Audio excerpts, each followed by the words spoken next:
What's going on, guys? Welcome back to another video. It's been a while since I last did a video. I think the last time I did one was doing a recap of week 1 at ATP.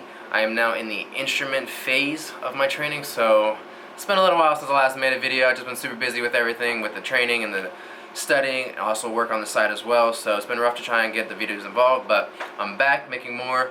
But I am excited to announce that I'm officially a private pilot. I was able to get my private pilot check ride done on December 6th. So that was like just shy of 3 months being in the program. I was able to get that done, and it went really good. I did a lot better than I thought I would, so super pumped about that. And I will try and do a video on that and kind of how the check ride went, so you guys know what to expect from that. And because I know whenever I was getting ready for my check ride, I was all over YouTube watching as many videos as I could to get ready for that check ride, and they helped a lot. So I plan on doing like a recap video of that. But for this video, it is one that has been highly requested and one that I've said I'm going to do quite a few times. So today we're going to be talking all about exactly what the cost is to go to ATP Flight School. I know there's always a lot more that fits into the picture than is shown. And I will say though, ATP does do a pretty good job of breaking it down on their website. They do go in pretty good detail of how the cost is all put together. So in this video I really want to go over what to expect beyond just that and the things on the side that you need. So if you're considering going to a flight school, or especially ATP, you kind of can get that financial picture of where you need to be at and how to be prepared for that. So without further ado, let's get into it. Alright, so to start off with, there is 2 programs that ATP offers right now currently, are the 2 main programs and they're probably the ones that you have seen the most, and that is the 0 time fast track program, which you can go from 0 time to all your ratings in just 9 months, and the cost of that one is $80,995.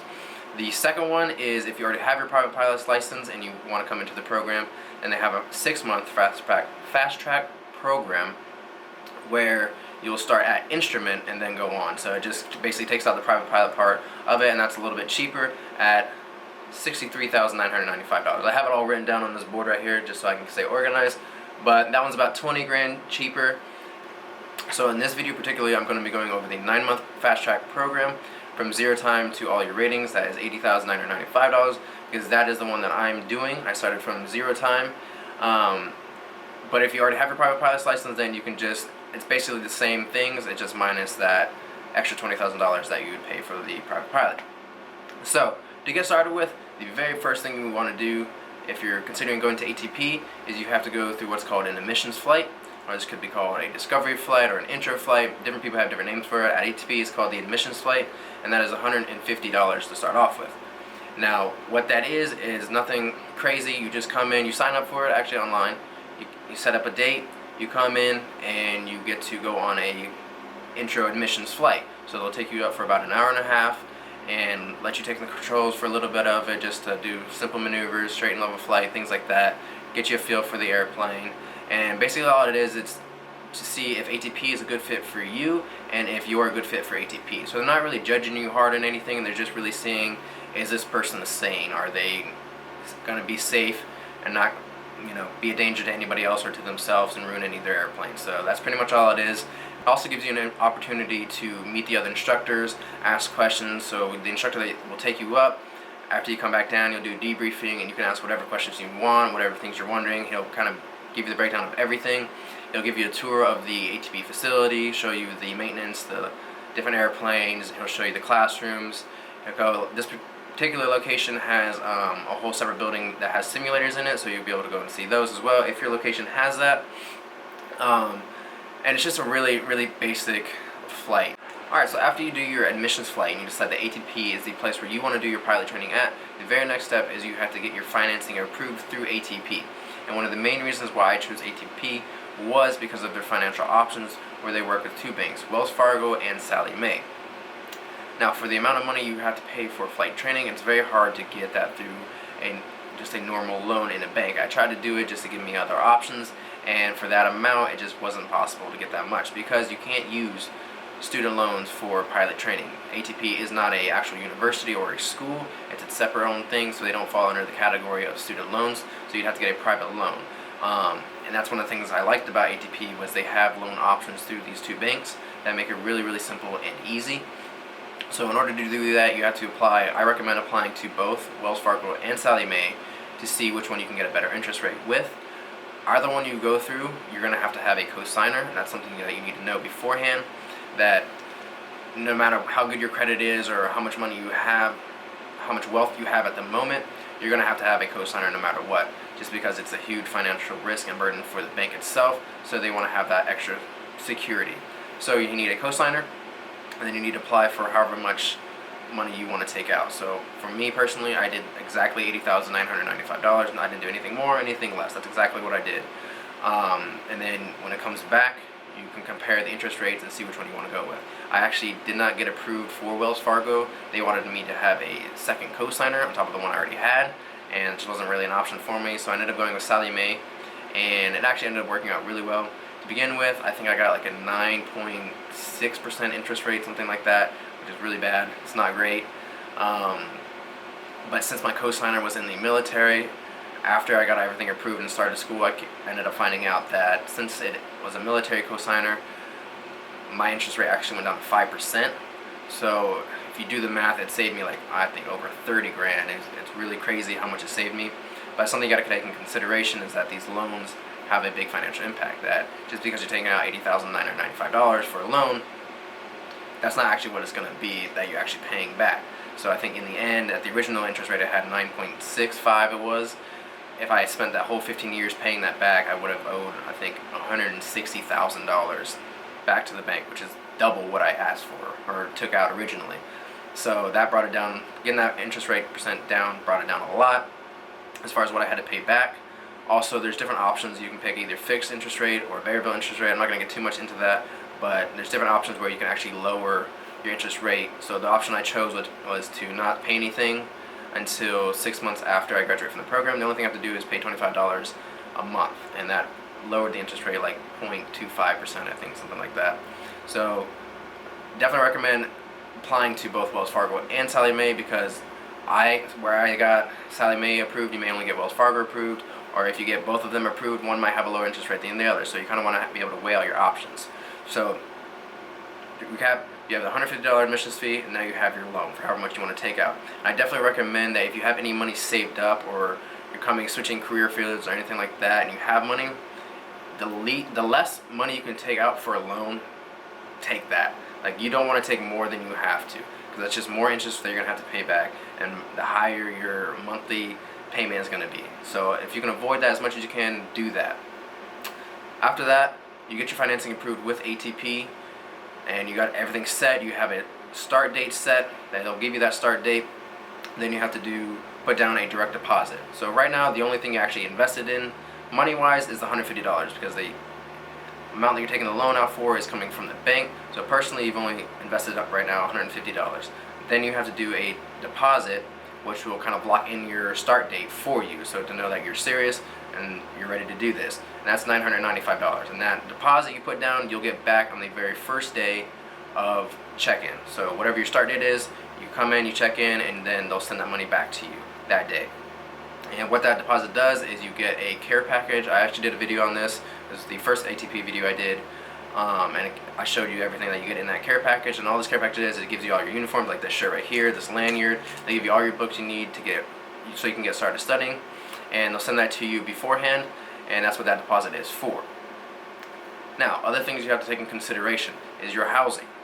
Where are you going to live at? For me personally, I'm at the Daytona location, but I live in Orlando, and that's where I went to school at before ATP, and so I chose just to stay there. I got cheap rent there, and so I just commute back and forth. So you can also do the ATP housing. Now, that's not required. You don't have to do that. I think the ATP housing, I haven't personally done it, but I believe it's around $800 a month, or $800 to $1,000 a month, somewhere around there. It's not too bad, but you have to consider, like, do you have money for that to pay every single month as well? So if you don't, then you might want to consider raising that loan a little bit more, like $10,000. If that's how much it costs over that course of the 9 months that you're going to need. So make sure you factor that into the amount of money that you're taking out in your loan as well. Make sure you have enough for your rent and where you're living at. If you're close to a ATP location, at least within an hour, and you want to commute, I wouldn't recommend any more than an hour.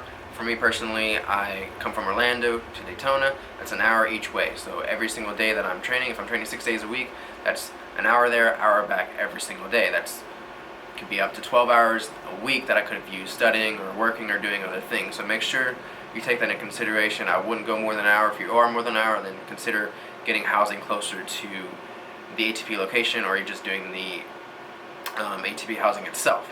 Now, there is a benefit to doing the ATP housing, which is something that I'm missing out on, but I don't think it's a huge factor, and that is being around other ATP students. So when you're in that ATP housing, you're roomed with other ATP students, and those students could be anywhere from in the same stage as you to about to graduate the entire program in an instrument stage, commercial stage. So you're always going to be roomed with people who have a lot more information than you, and you can always just bounce off back and forth. Like if you're struggling with a certain area, then you have people right there that can help you with that studying or go over things. And so it is very beneficial, I think, because it helps you get that knowledge level just a little bit ahead of everybody else. Unfortunately, I don't stay in the ATP housing, but it is absolutely doable, as I've already passed my private pilot check ride, so it's definitely doable. And you can stay, I commute to Daytona, I do my training, and then I usually will stick around for a little while in the classrooms and just study in those classrooms. And there's always other students in those classrooms as well, so I can bounce ideas off of them or ask them questions, things like that. So it's definitely doable. But the housing is a big expense as well. So you have to take that into consideration with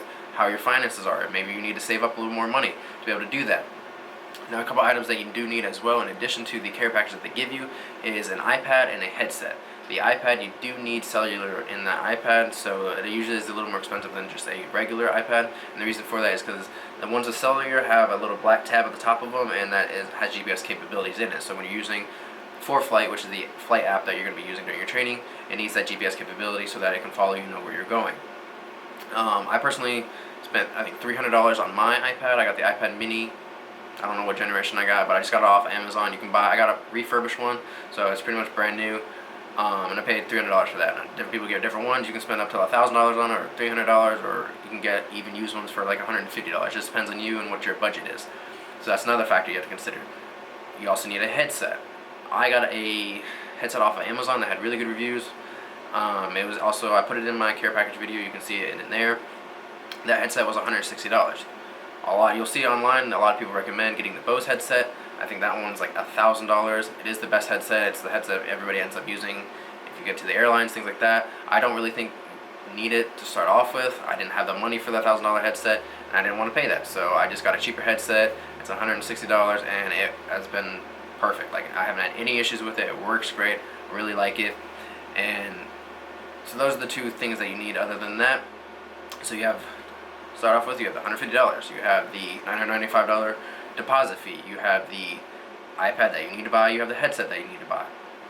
Now, in addition, alright, so after you get your iPad and your headset, y'all, there's one more thing you have to consider, and that is DPE costs. Now, DPE stands for Designated Pilot Examiner.